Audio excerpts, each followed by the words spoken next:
കഥയ്ക്ക് അനുയോജ്യമായിട്ട് തന്നെയാണ് പോകുന്നത്. ഒട്ടും ബോറിംഗ് അല്ലായിരുന്നു, വളരെ ത്രില്ലിംഗ് ആയിരുന്നു. എങ്ങനെയാണ് ഇനി ഇത് കൊണ്ടുപോകുന്നതെന്ന് മനസ്സിലാക്കാനുള്ള ആ ഒരു ഇൻട്രസ്റ്റ് നമുക്ക് തോന്നും. അതുകൊണ്ട് തിയേറ്ററിൽ വന്ന് തന്നെ കാണേണ്ട സിനിമയാണ് മമ്മൂക്ക വേഴ്സസ് സുപ്പോ.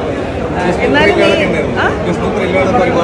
കുറച്ച് നമുക്ക് ആ കഥ പോകുന്ന പോക്ക് എങ്ങനെയാണെന്നറിയാലോ, അതിൻ്റെ ട്വിസ്റ്റ് ഉണ്ടായിരുന്നു. അത് ടുവേർഡ്സ് ദി എൻഡാണ്, തുടക്കത്തിൽ. പക്ഷെ മമ്മൂക്കയുടെ പെർഫോമൻസ് ഭയങ്കര സൂപ്പർബായിരുന്നു. പക്ഷേ ഞാൻ പിന്നെയും പറയുന്നു, ആസ് എ മമ്മൂക്ക ഫാൻ എനിക്കൊരിക്കലും നമുക്ക് അങ്ങനെ ചെയ്യുന്നത് ഇഷ്ടമല്ല. ബട്ട് ആ ക്യാരക്ടർ വൈസ് ക്യാരക്ടറിന് പൂർണ്ണമായിട്ടും ജസ്റ്റിഫൈ ചെയ്തിട്ടുണ്ട്. രണ്ടുപേരും വിനായകൻ വാസ് ഗുഡ്. കാരണം പോലീസ് ക്യാരക്ടറല്ലേ, പുള്ളി വളരെ വളരെ പക്വതയോടെ ചെയ്തിട്ടുണ്ട് ആ ക്യാരക്ടർ.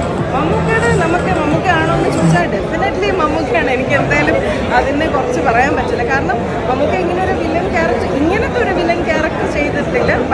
ഓക്കെ, ചെയ്തിട്ടുണ്ട് മുമ്പ്, പക്ഷേ ഇതുപോലെ ഒരെണ്ണം ഇങ്ങനെ ത്രൂ ഔട്ട് ഇങ്ങനെ ഒരു ക്യാരക്ടർ ചെയ്തിട്ട്, അപ്പോൾ അതിൻ്റെ എല്ലാ നമുക്കൊരു ദേഷ്യവും എന്താ പറയുക ശരിക്കും ദേഷ്യം തോന്നുന്ന ഒരു ക്യാരക്ടറായിട്ട് തന്നെ. അപ്പോൾ അതിൻ്റെ എല്ലാ